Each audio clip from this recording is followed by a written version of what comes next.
Detik-detik pejabat Pemprov Sumsel jatuh pingsan saat main bola kaki dan meninggal dunia. Jajaran pemerintah Provinsi Sumatera Selatan dirundung duka cita. Diketahui pejabat Pemprov Sumsel yakni Sekretaris Dinas PU Perkim Sumsel Insinyur Hendrian MT meninggal dunia. Almarhum Hendrian meninggal dunia setelah sebelum jatuh pingsan saat bermain sepak bola dalam turnamen sepak bola antar OPD Piala Gubernur tahun 2023 di Stadion Bumi Sriwijaya Palembang, Rabu 31 Mei 2023. Dari informasi dihimpun, almarhum Hendrian ikut bermain antar OPD atau Organisasi Perangkat Daerah lingkungan Pemprov Sumatera Selatan. Saat itu, almarhum Hendrian yang mengenakan kostum abu-abu hitam jatuh pingsan di garis lapangan. Saat itu diduga lantaran sengatan terik panas matahari. Sebelumnya, almarhum Hendrian terlihat berada di sayap kanan dan tidak begitu banyak melakukan gerakan. Kemudian, almarhum sempat memegang pinggang dan hendak menepi ke pinggir lapangan.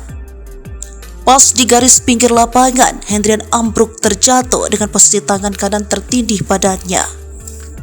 Petugas kesehatan dan panitia segera bereaksi mencoba memberikan bantuan dengan menekan dada untuk memompa pernapasannya. Tak lama ambulan tiba dan dibawa ke Rumah Sakit Siloam Sriwijaya Palembang. Semasa hidupnya, almarhum Hendrian dikenal sebagai sosok pekerja keras. Hal ini diungkapkan langsung oleh atasannya yakni Kepala Dinas PU Perkim Provinsi Sumsel, Insinyur Basyarudin Ahmad, MSc. Berdasarkan data dari Badan Kepegawaian Daerah Provinsi Sumatera Selatan, Hendrian lahir di Palembang 1 Maret 1966. Ia memulai karir sejak 1990 golongan 2B dan sekarang sudah golongan 4B. Hendrian pernah menjabat sebagai Kepala Bidang Perekonomian dan Pendanaan Pembangunan di Bapeda pada tahun 2009.